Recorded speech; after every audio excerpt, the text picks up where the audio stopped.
त्यांना सांगितलं होतं घरी द्या म्हणून. मी त्यांच्या घरी जेवायला येणार आहे. तर ठीक आहे, ठीक आहे. त्या संदर्भामध्ये त्यांनी एक निवेदन दिलेलं आहे. त्या निवेदनामध्ये मी राज्याचा उपमुख्यमंत्री या नात्याने जातीनं लक्ष घालील एवढा शब्द ह्या निमित्तानं मी आपल्याला देतो. मित्रांनो, मी शब्दाचा पक्का आहे. आजपर्यंत मी ज्या वेळेस एखादा शब्द टाकलेला आहे त्या वेळेस त्या शब्दाचं मी व्यवस्थितपणे नियोजन. आता पुन्हा अरे हे तेच आहे. ठीक आहे, तुमची भूमिका काय असली तर मांडा. हो ठीक आहे.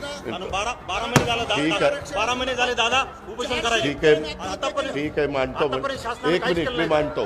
ठीक आहे, चला. परंतु ही भूमिका आपली स्पष्ट करा. ओबीसीतून मराठ्याला आरक्षण पाहिजे. हो ना, त्यामुळे हक्काने सांगा. चला चला.